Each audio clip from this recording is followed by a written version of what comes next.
Ave Maria, cheia de graça, o Senhor é convosco. Bendita sois vós entre as mulheres, e bendito é o fruto do vosso ventre, Jesus.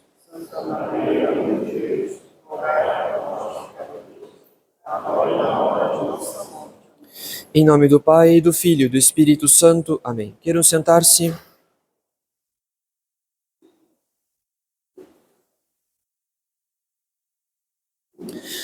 Conheço as tuas obras, não és nem frio nem quente. Oxalá fosses frio ou quente.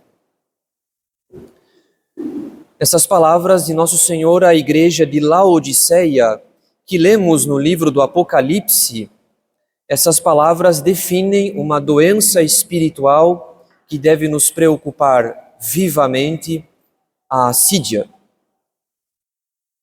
Como já sabemos, assídia em grego quer dizer falta de cuidado, ou seja, indiferença, aversão, falta de apetite.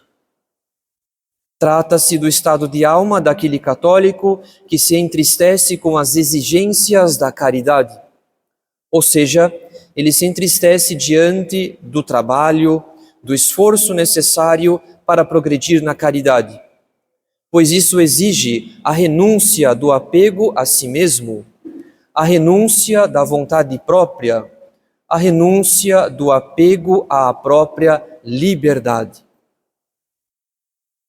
Na verdade, a alma assidiosa gostaria de servir a Deus sem renunciar a si mesmo, sem renunciar aos seus apegos e caprichos, sem renunciar à vontade própria.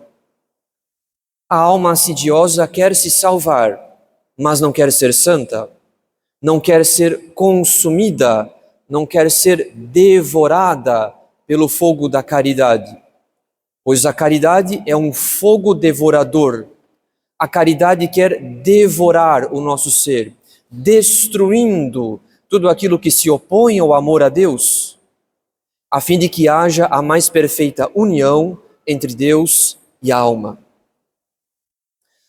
Nós vimos que, além dos prejuízos da assídia na vida de oração e no cumprimento dos deveres de Estado, São Gregório Magno enumera 6 filhas da assídia, ou seja, 6 pecados que nascem da assídia, como a metástase de um tumor que se dilata em nossa alma.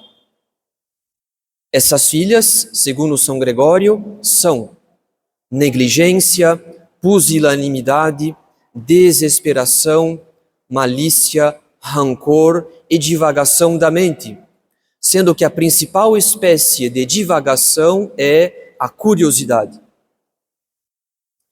Hoje vamos conhecer qual a tática do demônio com relação à alma assidiosa, assim como os raciocínios da alma assidiosa, quando ela se deixa conduzir pelo seu próprio estado e assim rejeita as inspirações do Espírito Divino. Em primeiro lugar, a respeito da tática do demônio, o seu principal interesse é afastar as almas, sempre que possível, da vida interior e da religião, porque sem vida espiritual, ou seja, sem frequentação dos sacramentos, sem oração e sem combate espiritual, uma alma não tem nenhuma defesa sobrenatural contra os seus ataques diabólicos. Nesse estado, uma alma vive escravizada pelos pecados mortais, e não raras vezes o demônio dirige essa alma para práticas contrárias à fé católica, que incluem superstição ou invocação do demônio em rituais mágicos. Porém, o demônio sabe que não pode agir assim com todas as almas, ou seja, o demônio sabe que certas almas têm uma instrução religiosa razoável, certas almas têm alguma prática religiosa regular, porque frequentam a missa e os sacramentos, e também porque cultivam alguma vida de oração. Portanto, quando o demônio percebe que certas almas têm uma maior afiliação religiosa, assim como uma maior consciência dos seus deveres, nesse caso, a sua tática muda, pois ele não poderia conduzi-las tão facilmente assim à desistência completa da vida espiritual. Então, se ele não pode conduzir certas almas à desistência completa da vida espiritual, nesse caso, a tática do demônio consiste em manter essas almas na assídia, manter essas almas na tibieza, para que não façam todo o bem que poderiam fazer se fossem dóceis às graças que recebem da providência, ou seja, para que não sejam santas. Isso significa que o demônio não ataca todas as almas com as mesmas tentações. Ele não procura disseminar ideologias ou heresias em todos os ambientes, simplesmente porque não seria eficaz com todas as almas. Em ambientes onde as almas têm algum compromisso religioso, algum desejo da santidade, alguma consciência dos seus deveres, nesses ambientes, a principal tática do demônio é manter as almas assidiosas, tíbias. Na prática, caros fiéis, o objetivo do demônio é evitar a todo custo que haja almas de grande virtude, almas de oração, almas de caridade ardente nesses ambientes, ainda que não haja pecados gravíssimos contra a fé ou abusos gravíssimos contra a Eucaristia. O alvo do demônio, nesse caso, é a santidade que ele quer evitar. Portanto, caros fiéis, se estamos assidiosos, e devemos reconhecer que todos somos afetados em maior ou menor grau pela assídia. Enfim, se estamos assidiosos, a assídia já é a vitória do demônio em nossa vida, porque esse estado de tristeza, de preguiça, de indiferença, de falta de zelo, esse estado de falta de conversão, esse estado é o nosso maior obstáculo para o progresso da graça e da caridade em nossa alma. No entanto, ainda que o demônio queira manter certas almas na assídia para impedir o seu progresso na graça e na caridade, é verdade que a alma assidiosa também age segundo as razões que a sua própria doença lhe inspira. Em outras palavras, o estado de assídia também é causa de algumas más sugestões, de algumas más inspirações que movem a alma assidiosa ao aprofundamento da sua doença. Mas no que consistem essas más sugestões, essas más inspirações próprias da assídia? Muito simples. A alma assidiosa tem a tendência de julgar a vida espiritual a partir de um ângulo muito humano ou natural. Ou seja, a alma assidiosa diminui os direitos de Deus e aumenta os direitos do homem, aumenta os seus próprios direitos. Ela diminui os motivos sobrenaturais e aumenta os motivos humanos e naturais em sua conduta. Como já sabemos, uma das filhas da assídia é a divagação da mente, ou seja, a alma assidiosa se entrega ao pensamento dos deleites desse mundo, alimentando uma curiosidade desordenada do mundo, das riquezas, das honras e dos prazeres do mundo. Então, por causa do seu apego desordenado aos bens desse mundo, aos deleites desse mundo, A alma assidiosa se move mais por motivos humanos do que por motivos sobrenaturais. Ou melhor, ela diminui os motivos sobrenaturais e alarga os motivos humanos. Por exemplo, no que diz respeito à oração, a conduta habitual da alma assidiosa é deixar a oração em último lugar em sua vida, em sua rotina. Isso não quer dizer que a alma assidiosa não tenha a prática de oração, pois ela tem. A sua consciência ainda a acusa que ela deve praticar a oração. Porém, a alma assidiosa tem a tendência de diminuir os direitos de Deus para aumentar os seus próprios direitos. Sendo assim, a alma assidiosa diminui o tempo de oração da manhã para aumentar o seu tempo de repouso na cama depois de acordar. Ela deixa a oração do terço, do rosário, como a última obrigação do dia, depois de perder tempo com tantas outras coisas inúteis e irrelevantes. Ela omite o exame de consciência sob o pretexto que fará mais tarde, outro dia, um exame antes de se confessar e assim por diante. Esses exemplos nos ajudam a compreender que a conduta da alma assidiosa consiste em sempre diminuir os motivos sobrenaturais e aumentar os motivos humanos. Ou seja, ela quer mais tempo de repouso para si. Ela quer mais tempo de entretenimento e de lazer para si. Ela quer menos peso de consciência e mais sentimento de exaltação pessoal, fazendo-se de cega diante dos pecados que comete. Em seguida, no que diz respeito à Santa Missa, a conduta habitual da alma assidiosa é chegar sempre, ou quase sempre, atrasada. Mas, quando a missa termina, ela não vê o momento de sair da igreja e abandonar aquela atmosfera de silêncio. Isso não quer dizer que a alma assidiosa não frequente a Santa Missa, pois ela frequenta.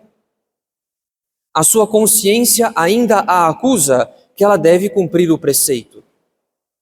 Porém, a alma assidiosa tem a tendência de diminuir os direitos de Deus para aumentar os seus próprios direitos. Sendo assim, a alma assidiosa não toma precauções para evitar os atrasos, mesmo sabendo de todos os riscos. Risco de chegar depois do ofertório, e talvez bem depois do ofertório. Risco de perder a missa da manhã e não conseguir cumprir o preceito à tarde. Além disso, a alma assidiosa tem muita dificuldade para tirar fruto da Santa Missa, pois, além das distrações, ela sente uma vontade desenfreada de sair do recinto sagrado por qualquer motivo leviano. Vontade de conversar na igreja, de verificar mensagens que chegaram no celular e assim por diante. Qualquer pretexto é suficiente para ela abandonar o recinto sagrado e o espírito de oração. Outro exemplo, no que diz respeito à mortificação e ao combate espiritual. A conduta habitual da alma assidiosa é atrasar ou diminuir sempre que possível suas mortificações. Isso não quer dizer que a alma assidiosa não pratique nenhuma mortificação, pois ela pratica.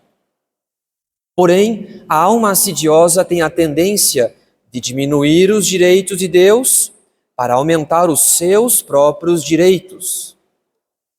Sendo assim, a alma assidiosa deixa para decidir um propósito de quaresma ou de advento depois que o tempo de penitência já começou, não antes. Muitas vezes sem chegar a resolução nenhuma durante aquele tempo litúrgico. Além disso, ela desiste com muita facilidade da abstinência de carne nas sextas-feiras, apoiada na licença dada pela lei atual, que permite a substituição da abstinência por uma obra de caridade, sendo que essa obra de caridade, ora não é cumprida, ora é cumprida com negligência, sendo que a abstinência de carne é uma tradição apostólica.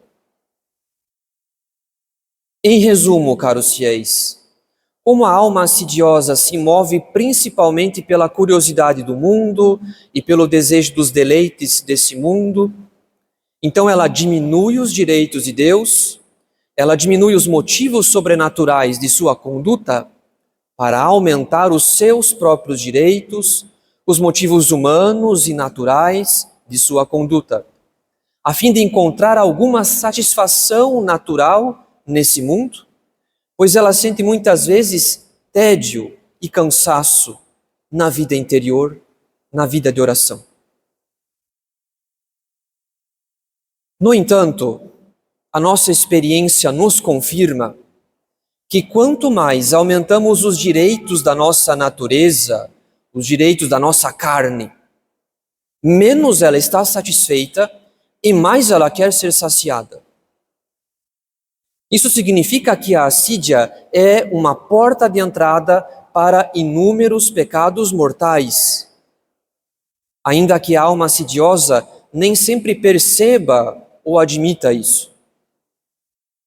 Sendo assim, no caso da oração, quanto mais a alma assidiosa se acostuma a diminuir a oração da manhã e atrasar a oração da noite, pouco a pouco, ela não verá mais malícia na omissão da oração da manhã, na omissão da oração da noite, na omissão do terço do rosário, contentando-se com o sinal da cruz e alguma oração antes das refeições. Sua consciência lhe dirá que pelo menos ela fez um sinal da cruz naquele dia, que pelo menos ela disse alguma oração antes de comer, sendo que, na verdade, essa alma já caiu no ateísmo prático. Ela vive como se Deus não existisse. Na prática, nosso Senhor não reina nessa alma, não dirige a sua vida, não inspira as suas palavras e ações. Em seguida, no caso da Santa Missa, quanto mais a alma assidiosa se acostuma a chegar atrasada, ou então perder a metade de uma missa, confiando que poderá assistir outra missa mais tarde.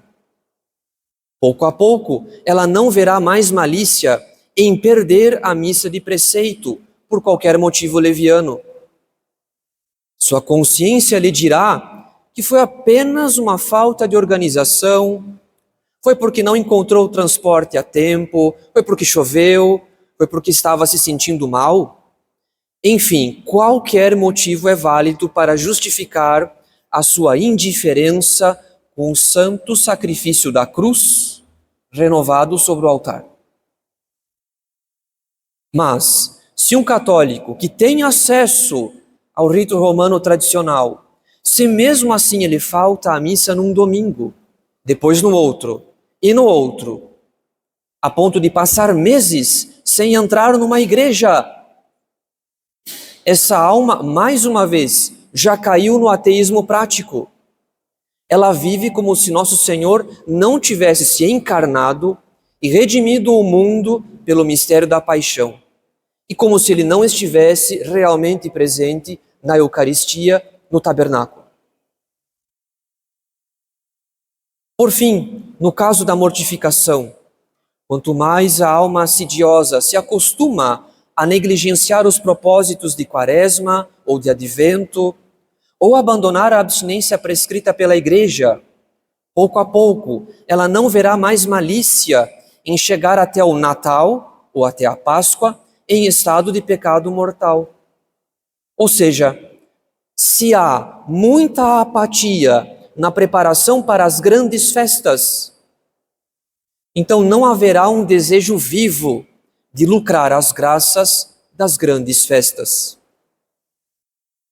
Na verdade, essa alma, mais uma vez, já caiu no ateísmo prático, quando decidiu passar o Natal ou a Páscoa sem a graça santificante.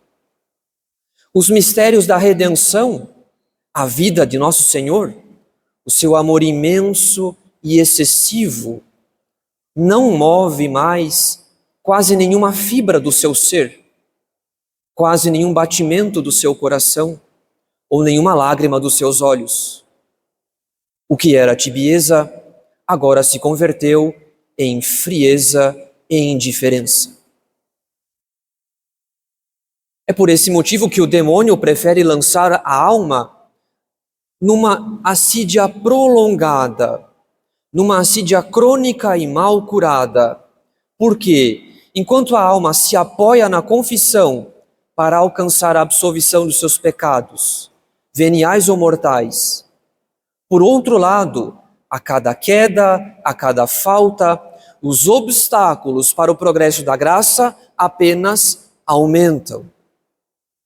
Os vícios apenas se aprofundam, se enraizam cada vez mais. O que significa que após cada queda, o retorno para o fervor da caridade se torna mais longínquo e improvável. A não ser que a alma faça um esforço violento e determinado para romper com o pecado e as ocasiões de pecado. Então esse jogo no qual a alma assidiosa se lançou por culpa própria tem um preço muito elevado, caros fiéis. Em algum momento, pode ser que essa alma não retorne mais. A cada dia que ela abandona a oração, a cada domingo que ela não assiste à missa, a cada quaresma ou advento fracassado, torna-se menos provável a salvação dessa alma e mais provável a sua condenação eterna. De negligência em negligência, de falta em falta, a consciência dessa alma se torna cada vez mais relaxada, os motivos sobrenaturais diminuem pouco a ponto de desaparecerem, até que a alma não veja senão motivos humanos e motivos naturais para justificar a sua conduta. Então, a assídia prolongada, a assídia crônica e mal curada, é um caminho imperceptível para a ruína completa da vida espiritual de uma alma que não deu a devida atenção às suas negligências em matéria de oração, em matéria de Santa Missa ou de mortificação, pois, como diz São Bernardo de Claraval, na vida espiritual, não querer progredir é retroceder. E como o nosso organismo continuamente cresce ou diminui, assim também o nosso espírito, ou avança ou recua. Então essa é uma lei na vida espiritual, ou a alma avança ou ela recua. Portanto, nesse quarto domingo do Advento, devemos pedir a graça que ouvimos na oração da coleta da missa. Quod nostra peccata prepediunt, indulgentiae tue propitiationis accelere. Ou seja, que o perdão de nosso Senhor acelere aquelas graças que nós obstruímos com os nossos pecados. Que nesse Natal não sejamos mais almas atrasadas, que recuam cada vez mais, sob o risco de abandonar tudo. Que nesse Natal possamos recuperar o fervor perdido e fazer penitência dos nossos pecados. Em nome do Pai, e do Filho, e do Espírito Santo. Amém.